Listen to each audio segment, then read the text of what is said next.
सभी को नमस्कार दोस्तों। मैपिंग सीरीज में तीसरा वीडियो ये होने वाला है और बहुत ही शानदार वीडियो है। आज की वीडियो की खास बात क्या है, जो इस साल 2024 में यूपीएससी की एग्ज़ाम लगी है, जैसे जियो साइंटिस्ट एग्ज़ाम लगी है, 2023 में एनडीए सीडीएस सीएपीएफ की एग्ज़ाम लगी है, तो इनके जो क्वेश्चन है, मैपिंग के क्वेश्चन है, वो कवर करने वाले हैं। और मैंने एक चीज़ नोटिस की है, जैसे सीडीएस सीएपीएफ एनडीए के क्वेश्चन जब देख रहा था, आज वीडियो बना रहा था, तो कई सारे ऐसे क्वेश्चन हैं जो सीडीएस सीपीएफ एनडीए के इस एग्जाम में रिपीट हुए हैं 2024 में। ठीक है, मैं आपको बताऊंगा कौन सा क्वेश्चन भी रिपीट हुआ है। एक नहीं, दो तीन क्वेश्चन ऐसे रिपीट हुए, डायरेक्ट इनडायरेक्ट। तो इसका मतलब ये थीम हमें देखना चाहिए। हो सकता है यहाँ से डायरेक्ट क्वेश्चन आए, लेकिन इनडायरेक्ट भी क्वेश्चन बन सकते हैं, उसकी भी हम बात करने वाले हैं। आपसे रिक्वेस्ट है, वीडियो बहुत शानदार होने वाला है, लाइक शेयर जरूर करना। लाइक करने में आपको कुछ नहीं जाता, बस लाइक बटन दबाना है, कमेंट करके बता सकते हो।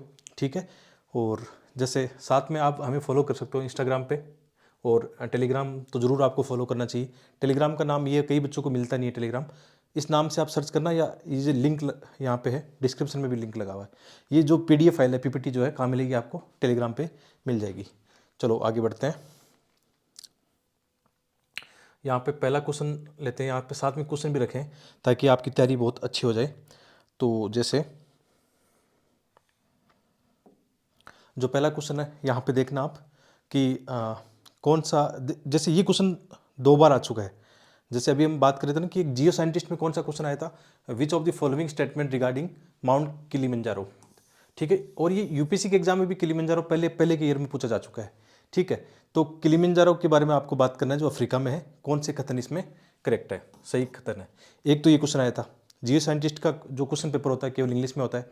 और एक और क्वेश्चन इन्हीं में था, किनमें, सीडीएस या एनडी में था ये, जो 2023 में था, कि निम्नलिखित में कौन सा अफ्रीका का सबसे ऊंचा पर्वत है। ठीक है, तो ये मैपिंग का क्वेश्चन है, और यहाँ पे मैंने आंसर के हालांकि टिक लगा दिए। ठीक है, मुझे शायद आपको टिक नहीं लगानी चाहिए थी ताकि आप प्रैक्टिस कर लेते, लेकिन आगे की स्लाइड में ध्यान रखेंगे, टिक नहीं लगाएंगे ताकि आप प्रैक्टिस कर पाओ। तो जैसे इसकी लोकेशन कहाँ पे है, यहाँ पे है। कौन सा देश है? तंजानिया। कौन सी? माउंट किलिमंजारो कहाँ पे है? तंजानिया में है ये। ठीक है, मतलब तंजानिया के केनिया के बॉर्डर पर स्थित है। ठीक है, तो इक्वेटर कहाँ से जा रहा है? देखो, इक्वेटर जा रहा है यहाँ से। ठीक है, 0 डिग्री जो अक्षांश है, कहाँ से जा रहा है? ऊपर से जा रहा है। कई बार ऐसे क्वेश्चन आ जाता है, ये हम बाद में करेंगे, जब स्टैटिक मैपिंग करेंगे तो सारे ये लेके चलेंगे कहाँ से, मतलब कौन से अक्षांश गुजरते हैं, विशेषकर मकर रेखा, कर्क रेखा और विषुवत रेखा, कौन कौन से देश वहाँ पे आते हैं, वो हम अलग से लेंगे। अभी तो एक क्वेश्चन कौन सा आया था आज जो क्वेश्चन आया था आपको बता देता हूँ, और इससे एक हिंट भी मिलता है, मैपिंग के क्वेश्चनों का हिंट मिलता है कि इस साल यूपीएससी का माइंड सेट क्या है, जो क्वेश्चन पेपर बनाते हैं उनका माइंड सेट क्या है, कौन कौन सी लोकेशन पूछ रहे हैं। कहीं ना कहीं वो चर्चा में रही है चीज़ें। ठीक है, चाहे किलिमंजारो ये वाला, कहीं ना कहीं कोई फॉरेस्ट आग लगी होगी वहाँ पे, कुछ ना कुछ घटना घटी होगी। ठीक है, तो क्वेश्चन किस तरीके का आया था, जैसे ये कहाँ पे स्थित है? इक्वेटर पे स्थित है। तो अभी हमने क्या देखा मैप में कि इक्वेटर तो इसके ऊपर से गुजर रही है, यानी इक्वेटर के दक्षिण में स्थित है ये। नॉर्मली सामान्यतः हम कई बार बोलते हैं कि इक्वेटर के आसपास किलिमंजारो स्थित है। ठीक है, लेकिन इक्वेटर पर स्थित नहीं है, इक्वेटर से लगभग 200-300 किलोमीटर दक्षिण में स्थित है। कहाँ पे? तंजानिया में स्थित है। ठीक है, पहला वाला स्टेटमेंट कौन सा है कि ये इक्वेटर पर स्थित है, तो गलत हो जाएगा। It is the highest free standing mountain of the world. ठीक है, ये वाक्य सही है। अब इसको क्या बोलते हैं, ये फ्री स्टैंडिंग माउंटेन क्या होता है? एक तो होती है पर्वत श्रृंखलाएं, जैसे हिमालय के अंदर बहुत सारी चोटियां हैं, ये पर्वत श्रृंखला है। ठीक है, जबकि किलिमंजारो क्या है, एक मतलब वहाँ पे पर्वत श्रृंखला नहीं है, ये अकेला वहाँ पे पर्वत है। उसकी चोटी जो है किलिमंजारो अफ्रीका की हाईएस्ट चोटी है। कैसे बना? पर्वत श्रृंखलाएं कैसे बनती है आपने देखा होगा, जब प्लेट टेक्टोनिक काम करता है, प्लेटें आपस में टकराती है।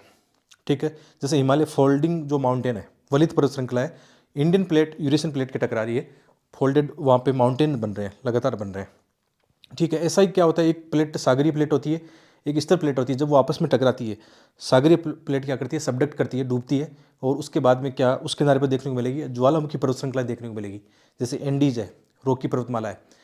तो वो पर्वतमालाएं हैं, जबकि ये क्या है, किलिमंजारो, ये कैसे बना? ये भी ज्वालामुखी के कारण बना हुआ है।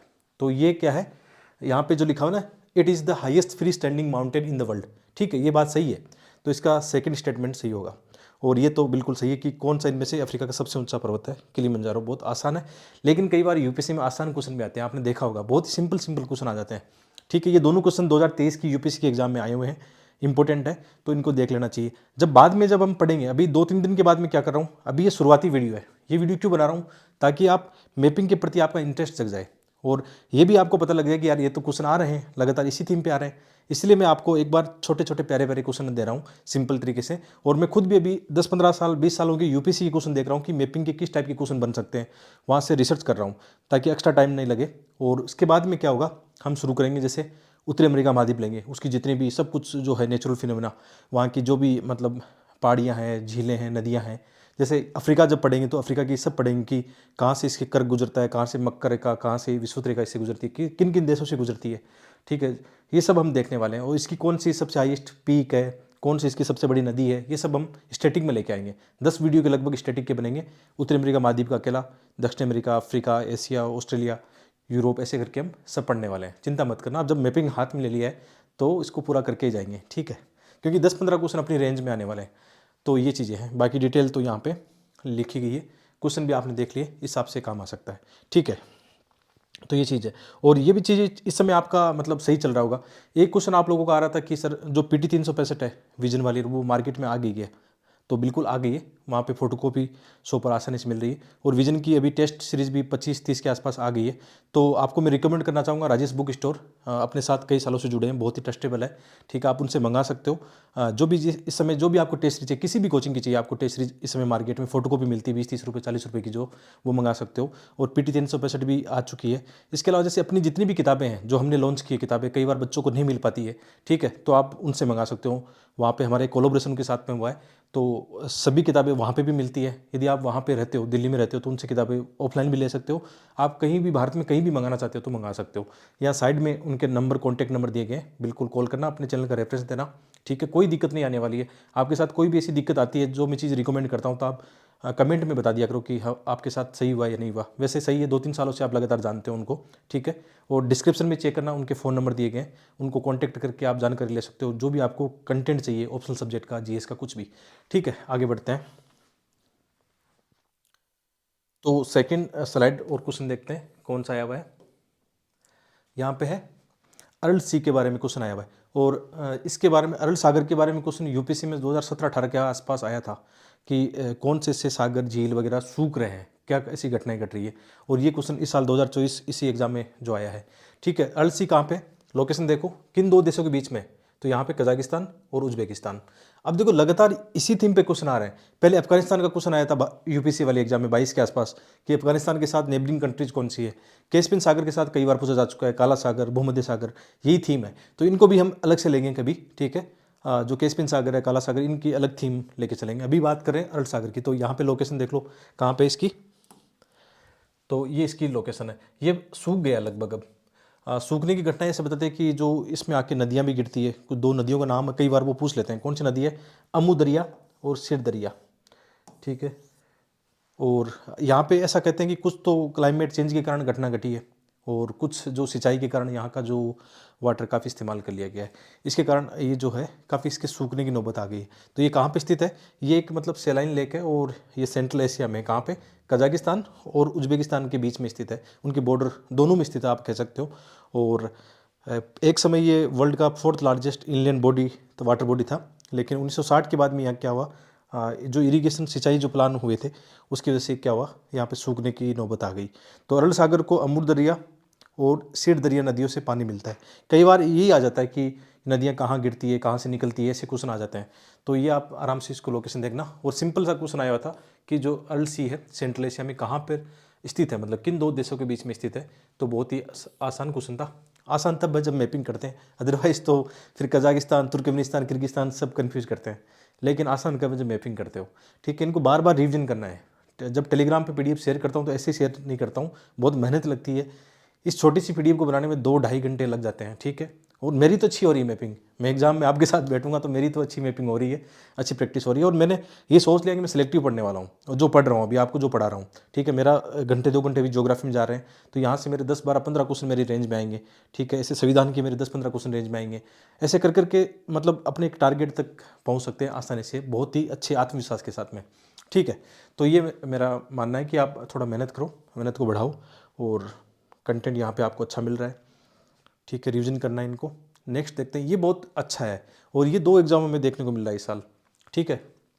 क्वेश्चन क्या है, गैलापागोस द्वीप समूह के बारे में।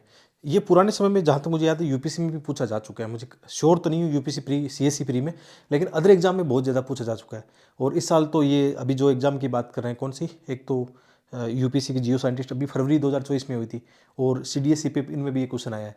तो देखो ये अलग अलग क्वेश्चन है, यहाँ पे आप देखोगे अच्छा वो क्वेश्चन मैंने लगाया नहीं, सेम क्वेश्चन था, उसमें स्टेटमेंट 2 थी, इसमें 3 है। कौन सा, जियो साइंटिस्ट में भी ये क्वेश्चन आया था, कौन सा, गैलापागोस द्वीप समूह के बारे में आया था, वो यहाँ पे नहीं लगाया क्योंकि लगभग सेम क्वेश्चन था, उसमें एक स्टेटमेंट गायब था, बाकी सेम क्वेश्चन था।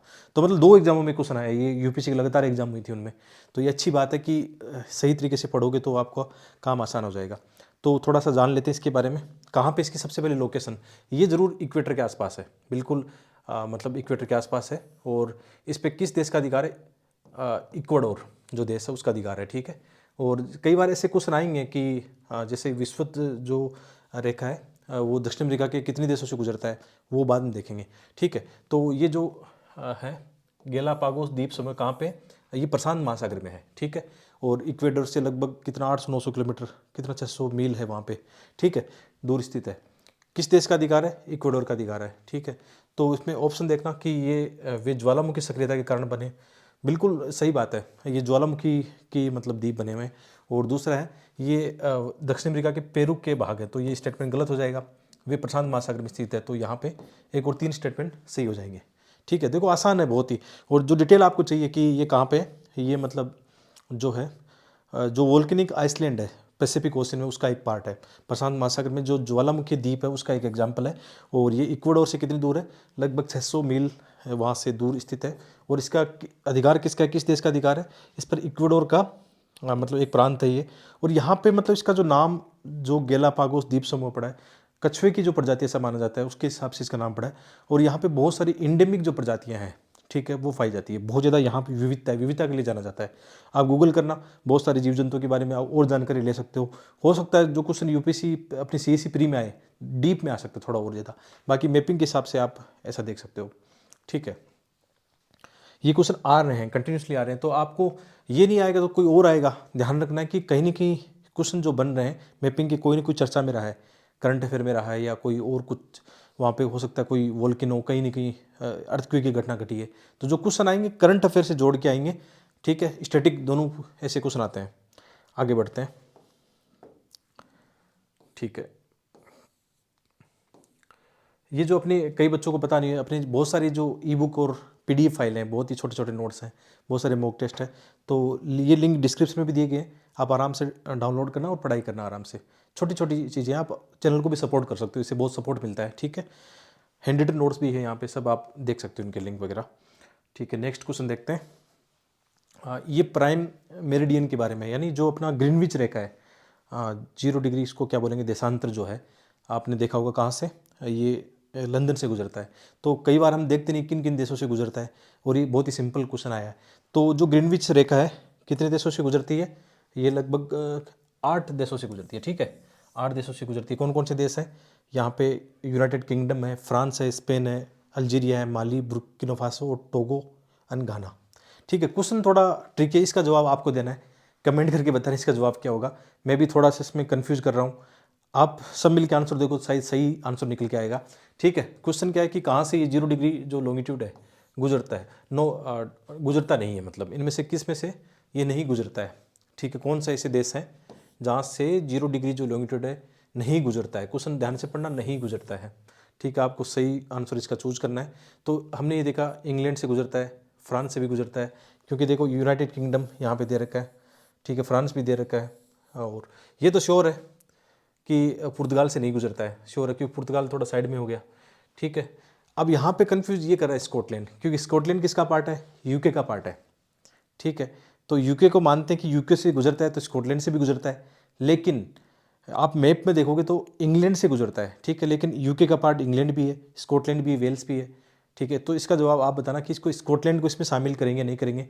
मुझे ऐसा लगता है स्कॉटलैंड नहीं आना चाहिए एक दृष्टिकोण से, क्योंकि स्कॉटलैंड की आप लॉन्गिट्यूड वगैरह देखोगे तो लगभग वो 3 डिग्री के आसपास है, 3-4 डिग्री के आसपास, 0 डिग्री के आसपास उसकी लोकेशन नहीं है। लेकिन यूके में इसको शामिल करें यदि यहाँ पे, क्योंकि जो गूगल वगैरह से मैंने ये देखा है उसमें यूके लिखा आ रहा है, कई जगह इंग्लैंड भी लिखा रहा है। तो इसका जवाब आप दोगे, ठीक है, कमेंट करके बताना कि जो 0 डिग्री देशांतर है उसका सही आंसर क्या होगा। ये एक क्वेश्चन आपको दे रहा हूँ, ठीक है, आप इसका बताना क्या हो सकता है इसमें। बाकी जो डिटेल है यहाँ पे लिखी हुई है, ठीक है। इसकी जो डिटेल है कि जो ये रेखा कहाँ से, इंग्लैंड से होकर गुजरती है, उसे ग्रीनविच मेरिडियन के नाम से भी जाना जाता है, और ये 0 डिग्री देशांतर, ठीक है, डिटेल जो आपको चाहिए। और मैपिंग कर लेनी चाहिए ऐसे कि जैसे ऊपर से आप देखोगे, जैसे इस मैप में लिखा है यूके लिखा हुआ है, स्पेन लिखा हुआ है, फ्रांस से गुजर रही है, ठीक है, और इसके अलावा अल्जीरिया है, माली है, बुर्किना फासो, टोगो, घाना, ठीक है, ये आराम से आप कर सकते हो। अंटार्कटिका से भी ये गुजरती है, ठीक है, अंटार्कटिका भी उसमें आ सकता है। अंटार्कटिका देश नहीं, महाद्वीप है, महाद्वीप से गुजरती है। कई बार ऐसा भी आ सकता है किन महाद्वीपों, कितने महाद्वीपों से गुजरती है, तो यहाँ पे यूरोप हो गया, अफ्रीका हो गया, अंटार्कटिका, 3 महाद्वीपों से ग्रीनविच रेखा गुजरती है। कैसे भी क्वेश्चन घुमा के आ सकता है, आप जितने लॉजिक बनाओगे उतना ही आपको फायदा होने वाला है, ठीक है। तो जरूर इसका आंसर बताना कमेंट करके, क्या आंसर होगा इसका, इस क्वेश्चन का। नेक्स्ट क्वेश्चन देखते हैं। ये भी एक बहुत अच्छा क्वेश्चन है, ये इन्वायरमेंट के दृष्टिकोण से बहुत इंपॉर्टेंट क्वेश्चन है। और क्वेश्चन देख लेते हैं कि which one among the following island in the south east Asia is situated between Wallace line and Weber line. इसको वालास या वेलेस लाइन बोला जाता है। और ये क्या है, ये जैव विविधता से जुड़ी हुई चीज़ें हैं, ठीक है। जैसे यहाँ पे आप देखना, ये कौन सी वेलास या वालास लाइन जो है, यहाँ से एक काल्पनिक लाइन है, ये कोई ऐसा खींची नहीं गई है। ये जैसे जो अक्षांश देशांतर है उसी तरह एक काल्पनिक रेखा खींची गई है। ये इस हिसाब से कि इनको एक बायोडाइवर्सिटी जोन में बांटा गया है, ठीक है, और एक वेबर लाइन है। तो ये क्वेश्चन क्या है, इन दो के बीच में कौन सा है जो ये, अब देखोगे इसको, जैसे ये वालास लाइन और वेबर लाइन के बीच में इनमें से कौन सा एक बायोडाइवर्सिटी वाला कोई द्वीप वगैरह स्थित है। तो आप इसको देखोगे, यहाँ पे देखो, ये सेलेबीज या सुलावेसी यहाँ पे इन दोनों के बीच में है। तो इसका आंसर क्या होगा, सेलेबीज और सुलावेसी। बोर्नियो नहीं होगा, बोर्नियो ऊपर है। इसके अलावा जो पपुआ गिनी वो उधर है, जावा इस तरफ हो गया, यहाँ पे हो गया जावा, ठीक है, ये न्यू गिनी इस तरफ हो गया। तो इसका आंसर क्या निकल के आ गया, सेलेबीज या सुलावेसी। ये क्वेश्चन एक यूनिक क्वेश्चन देखने को मिला है। हो सकता है लक ठीक रहा तो कभी आपके सामने टकराएगा यूपीसी प्री एग्जाम में। ये मैंने भी पहली बार ही ऐसा देखा, पहले नहीं देखा था। बायोडाइवर्सिटी से जुड़ा हुआ एक क्वेश्चन है कि इन दोनों की ऐसे वैसे ही इनकी मैपिंग हम करेंगे, कौन कौन से द्वीप यहाँ पे, कौन सी यहाँ पे सागर है, यहाँ पे बहुत सारी ऐसी, मतलब जैसे स्टेट ऑफ मलक्का है, मक्कासर, ये भी एक स्टेट है शायद, वाटर स्टेट है। तो ऐसे क्वेश्चन आते हैं एग्जाम में। तो ये क्वेश्चन देखने को मिला है। बाकी इसकी डिटेल आप देखोगे यहाँ पे, तो डिटेल भी लिखी हुई है कि ये क्या है। ये एक मतलब ऑस्ट्रेलिया और इधर इस क्षेत्र में एक तरह से क्या है, कुछ ऐसी काल्पनिक रेखा खींची गई है। विशेषकर ये क्या है, एक बायोडाइवर्सिटी जोन है यहाँ पे, अलग अलग इनको अलग करने के लिए कि यहाँ की बायोडाइवर्सिटी ऐसी है, यहाँ की अलग ऐसी है, उनके बीच में ऐसी है, ठीक है। नॉर्मली है, कोई ज़्यादा टफ ये है नहीं, ठीक है। ये भी एक बहुत प्यारा क्वेश्चन है। और आजकल एक थीम देखने को मिल रही है कि खनिजों के क्वेश्चन बहुत आ रहे हैं, चाहे वैश्विक खनिजों की बात करें या भारत की खनिजों की बात करें, बहुत इंपॉर्टेंट है। और जैसे लास्ट ईयर जो, उससे पहले भी जो यूरेनियम, थोरियम, इनके जो मोनाजाइट वाला क्वेश्चन है, यूपीएससी ने इसको 3-4 बार पूछ रखा है। यदि पुराने वाले क्वेश्चन देखते हैं 2003 2006 के आसपास, उस समय तो ये क्वेश्चन पूछ रखे हैं, दोबारा से ये क्वेश्चन दोबारा रिपीट हो रहे हैं। तो मेरा ऐसा माना, पुराने क्वेश्चन भी देखना, ठीक है। ज्योग्राफी, हिस्ट्री, पॉलिटी के पुराने क्वेश्चन भी देखना। यदि आपके पास कोई 95 ईयर तक का कोई प्रीवियस ईयर क्वेश्चन है, मैं देख रहा था आज, मुझे बहुत अच्छे लग रहे थे कि वहाँ से क्वेश्चन रिपीट हो रहे हैं डायरेक्ट इनडायरेक्ट, तो पुराने क्वेश्चन देखते रहना, ठीक है। तो ये कौन सा क्वेश्चन है कि अभी हाल ही में जो एक रिपोर्ट आई एनुअल जो मिनिस्ट्री ऑफ माइन की, और इसमें जो लीडिंग प्रोड्यूसर ऑफ बॉक्साइट है, ठीक है, which 2 of the following state are the leading producer of bauxite. Bauxite के भारत में 2 ऐसे कौन से राज्य हैं जो सर्वाधिक उत्पादन करते हैं, और ये हाल ही में कोई रिपोर्ट आई है, annual report of the ministry of mines की आई है, ठीक है। तो ये अच्छा क्वेश्चन है। अब हमें क्या देखना चाहिए, हमें न केवल बॉक्साइट बल्कि भारत में अन्य जो खनिज है ना, उनका भी ये देखना चाहिए। ये रिपोर्ट इसकी मैं देखूंगा, समरी कुछ मिल जाए तो वो आपके साथ साझा करूंगा, लेकिन मैपिंग के सारे पढ़ेंगे, ज़्यादा इसको बोरिंग नहीं बनाएंगे। तो इसमें 2 टॉप राज्य कौन से, एक तो है उड़ीसा, और ये एनसीईआरटी का मैप है। एनसीईआरटी जब पढ़ते हो तो उसमें जब भी ये चीज़ें आती है उनको ध्यान से देख लेना। तो पहले स्थान पर कौन सा है, उड़ीसा, ठीक है। दूसरे स्थान पर इसमें कौन सा है, गुजरात। तीसरे स्थान पर इसमें है झारखंड, ठीक है। तो टॉप 3 स्टेट जो है ये देखना चाहिए बॉक्साइट के मामले में, उत्पादन के मामले में।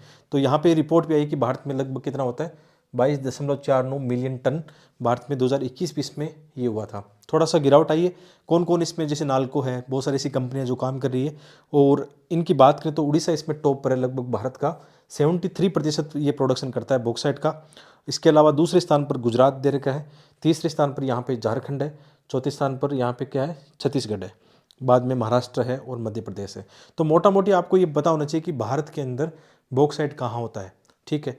तो ये सब स्टेट आप याद रखना, कभी मेंस में ऐसा कई बार खनिज का क्वेश्चन आ जाता है तो वहाँ पे इंडिया का मैप बना के आप ऐसे आराम से बता सकते हो, ठीक है।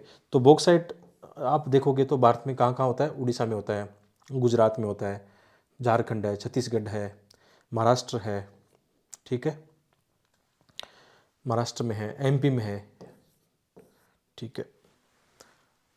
मतलब विशेषकर ये कौन से बेल्ट में, इसी बेल्ट में, इस बेल्ट में थोड़ा ज़्यादा है, क्योंकि आपने देखा होगा जो हमारी पुरानी जो चट्टानें हैं गोंडवाना लैंड वाली, वहाँ पे जो लो एस्क वगैरह ये से खनिज ज़्यादा मिलते हैं, ठीक है। तो ये भी एक अच्छा क्वेश्चन है इसी रेंज में। अब जब हम आगे पढ़ेंगे तो हम ध्यान रखेंगे, हमारी ये थीम एनालिसिस हो चुका है कि यूपीसी खनिजों को लेकर क्वेश्चन अच्छे खासे पूछता है, तो हम इसी पर ज़्यादा फिर फोकस रहेंगे, ठीक है। आगे बढ़ते हैं।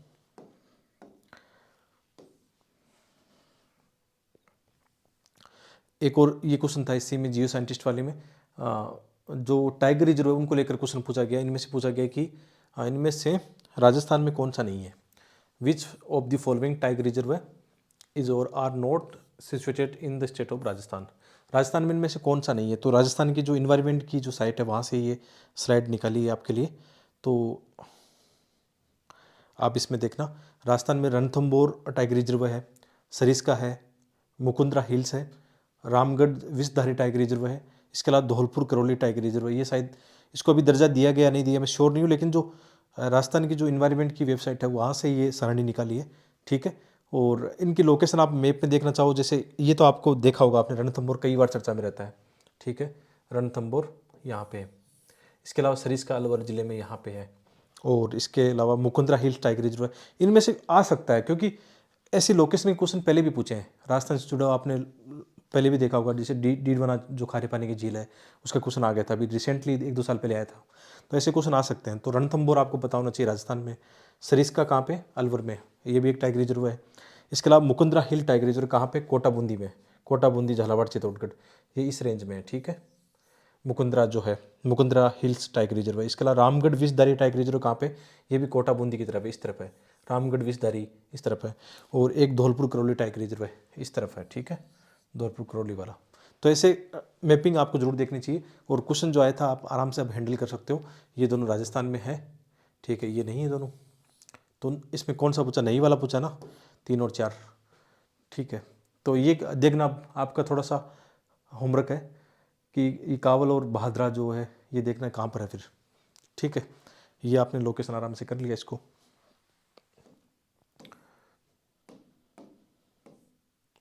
ठीक है। तो ये आज अपना लेसन था। आशा करता हूँ बहुत अच्छा लगा होगा, मुझे तो बहुत अच्छा लगा है, रियल बता रहा हूँ, बहुत मज़ा आया इसको पढ़कर। ऐसा फील हुआ कि हाँ अच्छी दिशा में मेहनत हो रही है, शायद यहाँ से क्वेश्चन डायरेक्ट इनडायरेक्ट आपके बन सकते हैं, ठीक है। बाकी आपका बहुत बहुत धन्यवाद यहाँ तक पहुँचने के लिए, कमेंट करके बताना। और जो क्वेश्चन बीच में हमने चर्चा की उनका भी आंसर आपके पास हो तो ज़रूर बताना। मिलते हैं अगले वीडियो में, ऐसे ही मैपिंग कोशिश करूँगा लगातार चलते रहें। और जो बीच में हमने राजेश बुक स्टोर के बारे में बात की, कुछ भी मंगाना हो दिल्ली से किताबें वगैरह तो आप उनसे मंगवा सकते हो, ठीक है। बहुत बहुत धन्यवाद।